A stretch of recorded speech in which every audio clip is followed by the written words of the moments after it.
Ramu. Lah aku sik ora nyanyi kok. Dalem Bapak. Nggih. Piye?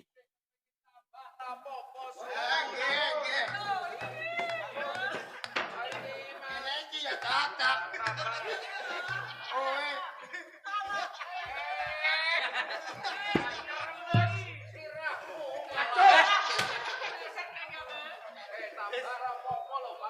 Sampai nyawar piye ora nyawar kok, Pak. Ora kenal bolo motor buritan yo. Bukan dio. Aku enak daleme dingoni Tahu. Endi ora tahu. fungsimu nang kono. Ngono liwat tak.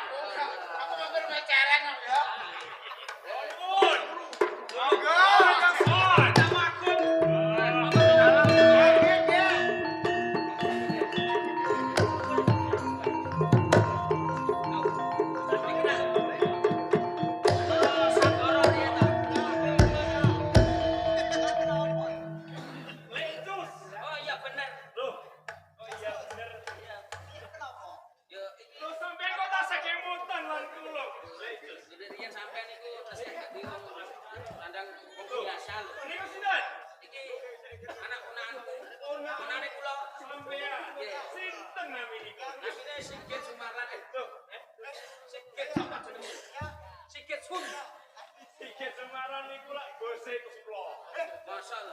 Sampean saiki dadi bos kok malah. Kalau niki namung bupati. Bupati. Nggih. Lah nek duwe bos. Nggih. Naminipun namung bupati. Niku tasih wonten sadhuwuring kula niku tasih wonten. Aku ngerti. Napa? Bupati ketoprak ae kok. Sus, Dalem apa? nyangguri Nggih, sawetara. nggih, nggih, nggih. Kadosipun badhe mirunggan Yen kepengen nyanyi nyangguri. Yo. Kenal kae. Nggih. Menika mitran kula Bapak. Oh, kaya ngono. Menika leres. Apa sing nderekke setiramu tindak nyanggone Kota Slawe? Leres. Menika penderek kula nalika kula badhe sowan wonten ing Kota Slawe. Saking Jogorogo menika kula dipun derekaken mitran kula. Oh. Menika gareng naminipun. Non sewu. Nggih, Bapak Sitomo. Teges mboten tambuh tak Mas. Lami sanget panjenengan mboten nate tindak kelangke wonten ing Kota Slawe. Dumadaan panjenengan sakmangke sampun benten kalian rumiyin agma-agmanipun. Lajeng panjenengan menika wedal sakmangke sampun dados bupati ngaten napa? Sedaya pangandika panjenengan menika leres Bapak Sitomo. Rikala semanten kula manyeswa wonten ing ngarsanipun Bapak Sitomo. Nanging sasampunipun kula nilaraken pagron Putat Slawi. Menika mulya urip kula dipun wisuda dados salah setunggalipun dipati wonten ing Kadipaten Jogorogo. Mila sowan kula wonten ing Putat Slawi. Kula menika badhe caos sesulih kagem panjenengan Bapak Sitomo. Kula minangka guru mboten ngalap dhateng sekolah. Jalaran menika sampun tanggal jawab kula. Nggih, kula mangertosi menawi panjenengan menika mboten nyalap sesulih saking kula. Nanging sesulih menika kagem ngatonaken dharma bekti kula tumrap panjenengan. Awit kula ngrumaosi rikala semanten kula tasih timun alit panjenengan ingkang agengaken. Bodho panjenengan ingkang minteraken dhateng kula. Pramila boten lepat menawi kula menika sowan wonten ing Putat Slawe wonten ing ngarsanipun Bapak Sitomo. Kula badhe caos sesulih dhateng panjenengan. Pramila kula nyuwun kanthi sanget monggo panjenengan menika nampi sesulih saking kula. Menawi ngaton nggih badhe kula tampi matur sembah nuwun. Nggih, nanging menika sinten, Bapak? Niki napa lali? nika rak Endang Mustika rikala panjenengan masuswa wonten mriki rak tasih alit nika. Dek, kalau kemutan, ada yang mesti yo gini kowe kandel wae, sawise ketemu lan aku yang mesti. Anu pepeng jenenganem demiteran kula aturi tinara langkung rumiyin Pak. Oh, ngono yo adi yang mesti. Ngaten kok. Sasampunipun panjenengan menika kersa nampi sesulih saking nanging kok wujudipun sesulih ingkang badhe kula caosaken dhateng panjenengan. Menika mboten wujudipun bondo donya pangkat derajat menika mboten. Lajeng menapa ingkang badhe pun aturaken dhateng kula? Sesulih ingkang badhe kula aturaken dhateng panjenengan menika Adi Endang Mustika badhe kula boyong wonten ing Kadipaten Jogorogo. Cethanipun Adi Endang Mustika menika badhe kula lamar.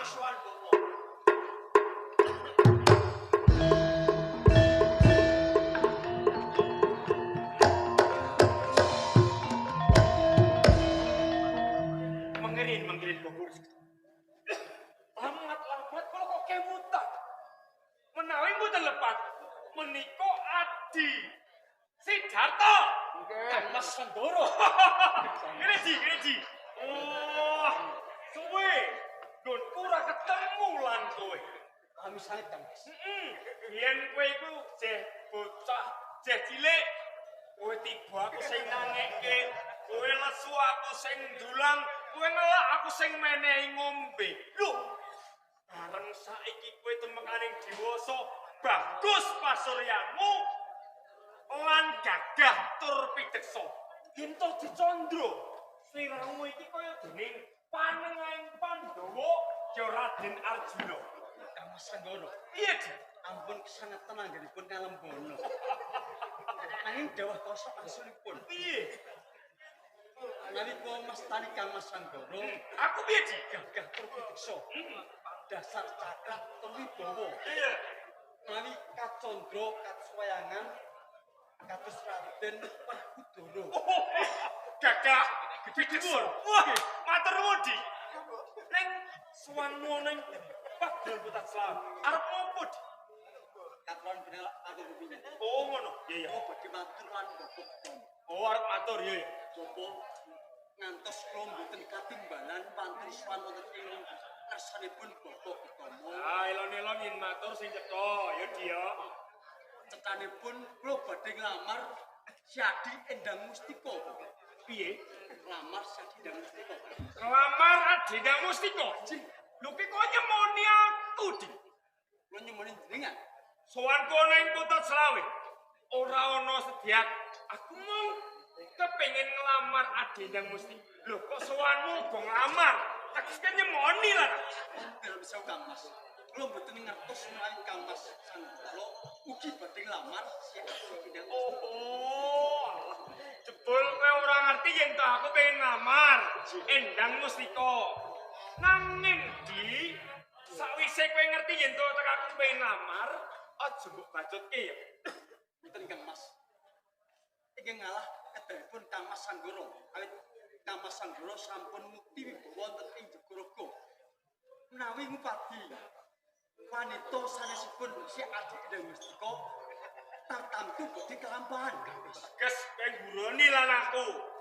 Aku mbok kon golek wanita liya sak liyane Endang Mustika. Sidarta, Kang Mas.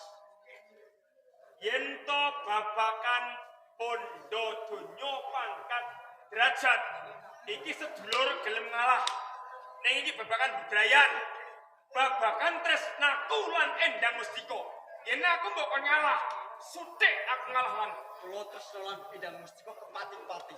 Menawi kula kapulih ngalah lan panjenengan kula mboten urun Kang Mas. cabar ke tresnamu. Mboten. Iya. Kabar kudu Kang Mas. Kurang ajar, antang larang.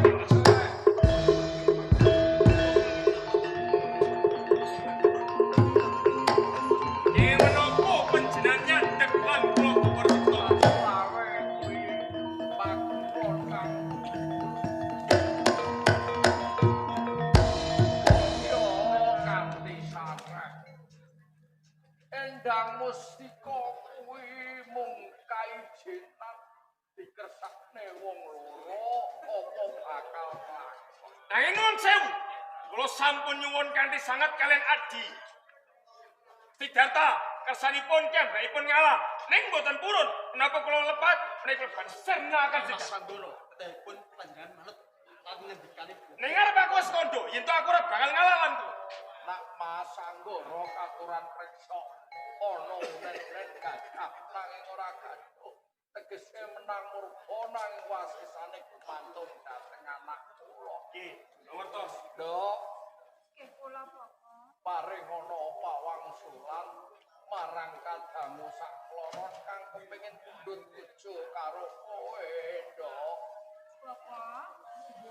Kula menika amun badan sak badhe dipun pundhut garwa yang kalih cacahe. Kula boten saged milih antawisipun setunggal bawa setunggal. Banjur Mila kula nyuwun inah sekawan dasa dinten kagem nggalih perkawis menika. Kanggo wektu 40 dina endang.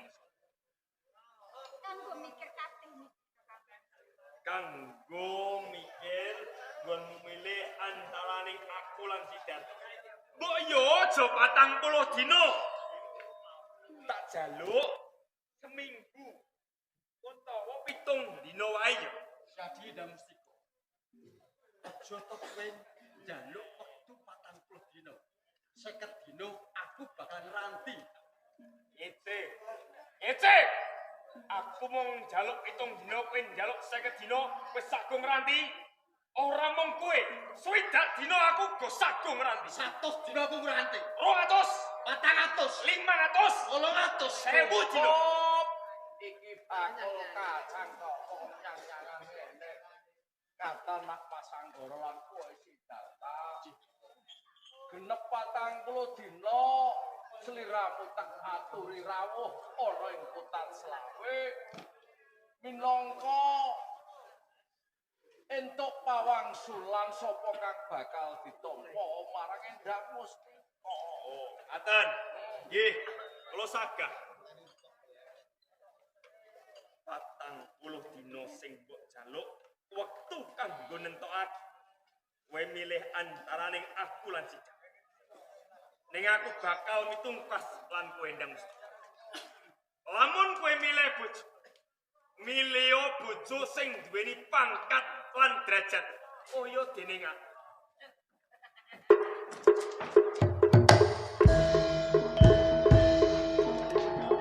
ngeranti 40 dina.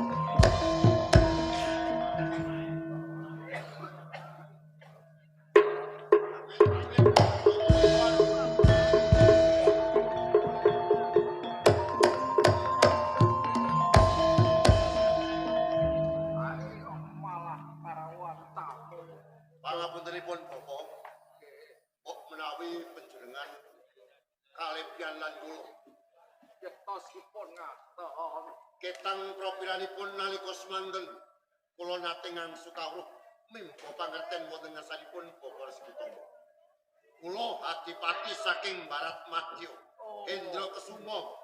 Nak Mas Hendra Kesuma Nggih, sampun lami sanget lajeng wong tuwa nek pun wong tuwa engko pikun lho nak. nggih. Mila kados mekaten Bapak, dangu kula mboten nate mertinju wonten ing Kutan Slawe. Sowan kula sepisan namung ngaturaken pamatur nuwun dening panggulawentah panjenengan sakmangke kula sampun mukti wonten ing Kabupaten Barat. Dunggap angka kalipun. Barat menika wonten satunggalipun pagebluk. Dening pagebluk saged sirep sarana kula kedah palakrama.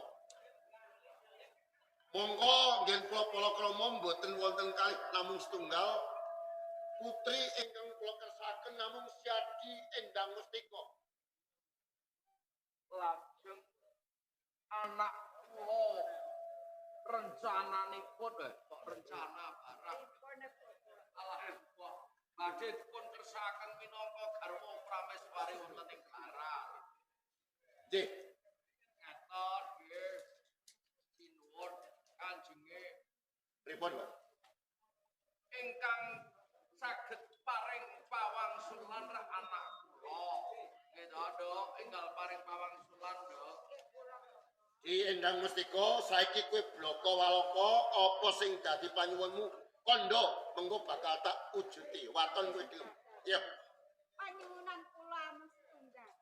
Kula nyuwun Inas kawan dosa dinten. Jaluk wektu 40 dina kesuwen, kok ya 5 dina ngono wae. Boten, nek boten sekawan dosa dinten kula boten badhe paring pawang. Dadi yen ora 40 dina ora sago kesuwen wis ayo.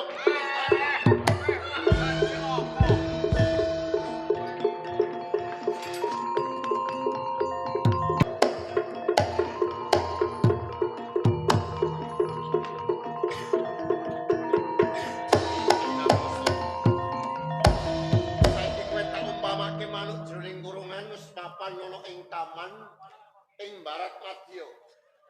Mula saiki kowe gelem lagi kelawan aku. Boten. Kula menika sampun matur kaliyan pinjenengan. Bila kula menika badhe paring pawangsulan. Nanging kula nyuwun Inas kawan dosa dinten. Jaluk wektu 40 dina ki kesuwen. Saiki lo lagi oladya karo aku, gelem ya saiki ora gelem ya saiki.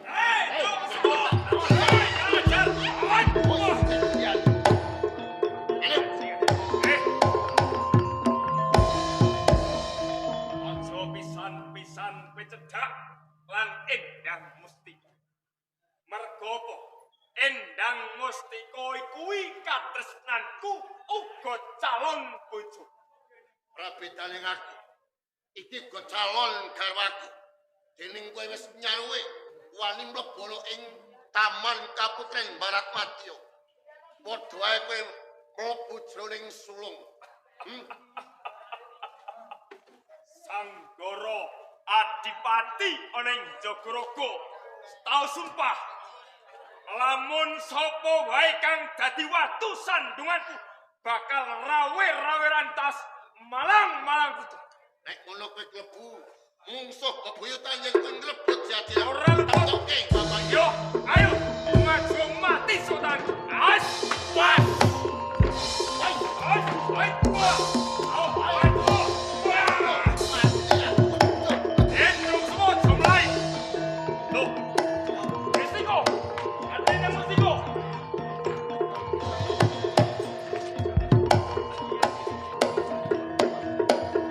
Nuwun sewu Bapak Resikuto. Wedal ingkang dipun suwun Adendang Mustika sampun jangkep sekawan dasa dinten. Sowan kula wonten ing Putat Selam. Kula badhe nagih janji. Dok, paring pawangsulan ya, Dok. Kowe kuwi ora ndek pangkat derajat, piye nggonmu ngayomi Mustika. Mustika. Loh. Endang Mustika. Loh. Endang Mustika.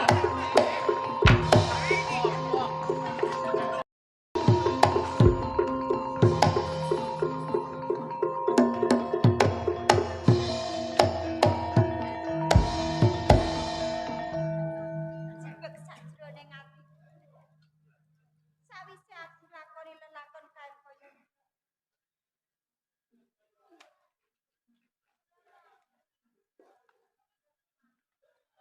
kemenawa kanthi dalan aku ngombe daru peksi iki. Kabeh perkara aku mesti wae bakal rampung.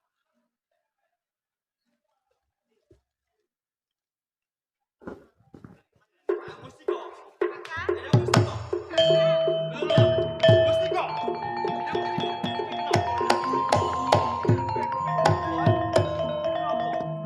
Ayo Endang Mustika.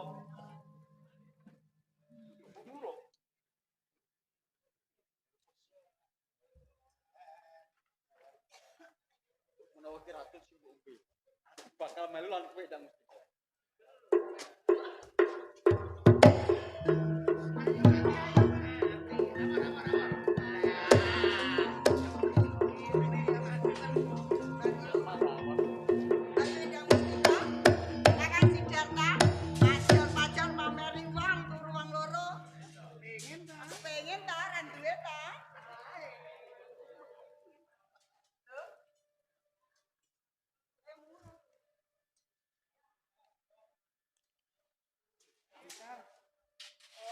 dadi Mbak Yundang Mustika karo Kakang Sidarta ngombe racun.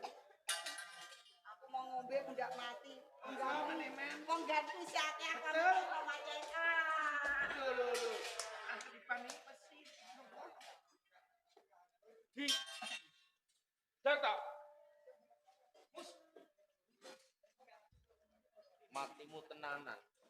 Ya dikira mati.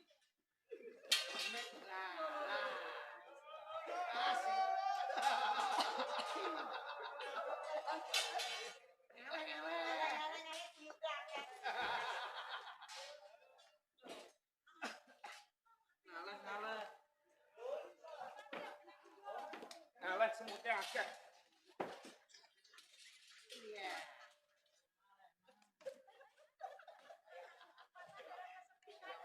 Ya bener iki ana ngate. Ngapet kae rumasane. Anyep.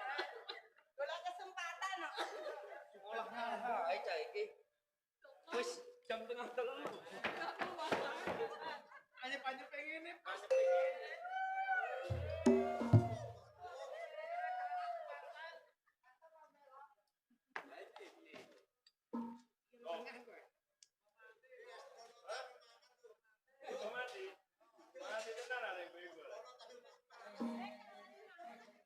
Duh, ki Adi Sidarta.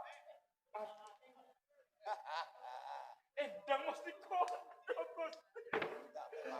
pengen iso mati melungkung encong. Endang mesti kok, Gusti. Wanita sing tak tresnani. Iki urip Data mati, yang mesti kau mati. Aduh. Wanita sing tak tresnani temekaning pati. Lah kok ngene kok tak rewangi tak ndeni 40 dina. Aku tumuju ning barat madya. Mong kepengin balimu Endang Mustika. Bareng kowe bali ning kota Slawe. Lah kok kowe malah mati. Ki mati obah. Mati meneng ae.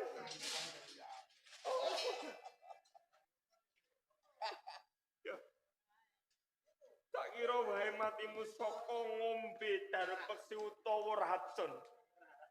Nanging umpama aku go ngombe racun iki mesti wae aku temekaning pati. Tinimbang aku mati semusolan kowe. Luwih becik aku ngepek bojo Mbak Mawar. Endi Mbak Mawar mau? mari kesringkas. Singkat. Ya wis, yen ngono aku tak ngombe racun wae ora ana wong wadon sing gelem kanggo Wong kok kepengin mati. Kowe ora duwe jodoh dhewe ta Le. pun boten wonten wanita ingkang kula tresnani kejab. Bomong Endang Mustika Bogor. Boten wonten. Sinten? Indrawati. Indrawati menika sinten? Kadange Indra Kesuma Bupati Barat. Menika tes lokalan kula. Heeh, nang guri kae susulan. Napa leres? Wah, nggih, menawi leres kula badhe semusul Endang. Ape bokok. Biar tenan.